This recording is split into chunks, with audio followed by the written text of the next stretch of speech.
Elasticity, modulus of elasticity है, modulus of elasticity होती है स्ट्रेस अपॉन स्ट्रेन। इसमें पहला टाइप आता है इसका Young's modulus of elasticity. Definition बोलती है इसकी, it's defined as the ratio of the tensile stress to the longitudinal strain. मैंने आपको अभी थोड़ी देर पहले भी यही समझा रहा था कि जो टेंसाइल स्ट्रेस और लॉन्गिट्यूडनल स्ट्रेन, लॉन्गिट्यूडनल स्ट्रेन तभी लगता है जब वो कोई चीज टेंसाइल स्ट्रेस में होती है। तो ये क्या है, ये रेशियो है, यंग्स मॉडुलस क्या है, एक रेशियो है tensile stress to the longitudinal strain. ये कैसे करेगी, देखिए टेंसाइल भी लेंथ के साथ डील करता है, ठीक है। तो जैसे मान लीजिए कोई ये कंसीडर वायर, कोई वायर है ऑफ रेडियस आर, ठीक है, जिसका रेडियस आर है, थोड़ी सी मोटी है, आप इमेजिन कर सकते हो, और जिसकी लेंथ एल है, जैसा कि आपको डायग्राम में दिखाया गया है।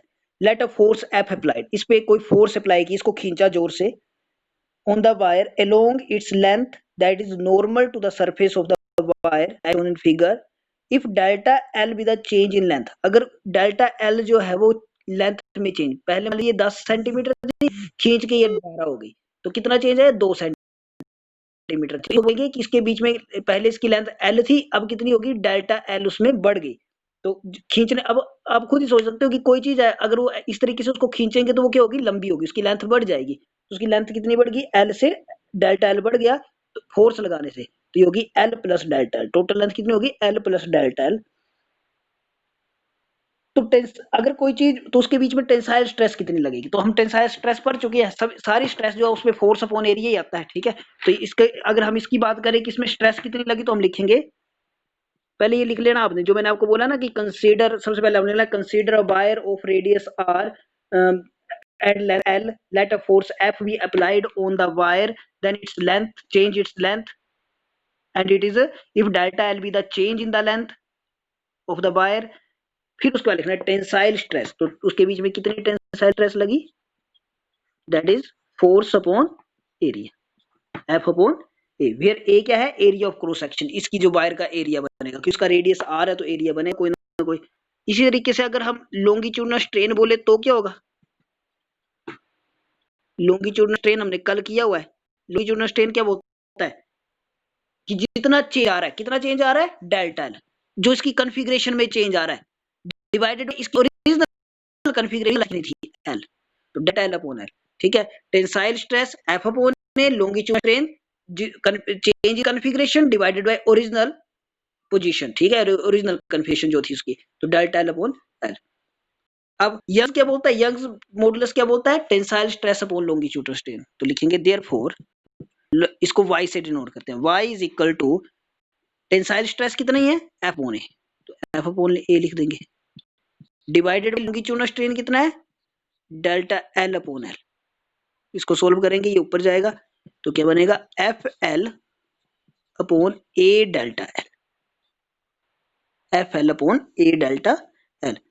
If the extension is produced by the load of mass M, जो इसकी एक्सटेंशन हुई उसको, उसके में कोई हम मास, कोई भी वेट लटका दिया, कुछ भी भार हो सकता है, 2 किलो 4 किलो 5 किलो, हम उसको m मान लेते हैं, then F is equal to mg, तो कितनी फोर्स लगेगी, F is equal to mg। Area of cross section of, पहले हम लिख लेंगे, if the extension is produced, if the extension is produced, extension is produced by the load, कि इसकी मतलब जो ये इसकी जो एक्सटेंशन आई वो किस कारण आई, क्योंकि हमने इसके ऊपर क्या लटकाया हुआ, कोई मास लटकाया हुआ, load of mass m, then F is equal to mg, then F is equal to mg, area of cross section, area of cross section, area of cross section. अब वायर कैसी होती है, वायर की जो area होगा वो किस तरीके से होगा, कुछ इस तरीके से होगा, ऐसे करके गोल सर्कल की तरह। तो एरिया ऑफ क्रॉस सेक्शन इसका क्या होगा, सर्कल का एरिया, सर्कल का एरिया क्या होता है, पाई आर स्क्वायर, तो इसका एरिया क्या जाएगा, एरिया ऑफ क्रॉस सेक्शन, पूरा लिख लिया, area of cross section of wire. Wire नीचे से हमें कैसे दिखती है, इस तरीके से दिखती है सर्कल में, ठीक है। तो कितना आ गया, एरिया इज इक्वल टू पाई और उसकी हमने शुरू में लिखा हुआ है कि उसका रेडियस r था, तो a is equal to pi r square, इसे हम इक्वेशन नंबर 2 मान लेंगे और ये जो ऊपर आया था इसे इक्वेशन नंबर 1 मान लेंगे। हेंस इक्वेशन 1, तो इक्वेशन 1 क्या हो जाएगी, a की जगह हम ये वाली वैल्यू लिख देंगे। Hence equation 1 y is equal to F L upon area की जगह क्या जाएगा, पाई आर स्क्वायर और डेल्टा एल पहले का है, तो y is equal to M, और f की जगह भी ये वाली वैल्यू आ जाएगी, f is equal to M G, y is equal to M G L pi r square delta L. SI unit बस ये हो गया है, तो इसकी एसआई यूनिट क्या आ जाएगी, न्यूटन पर मीटर स्क्वायर।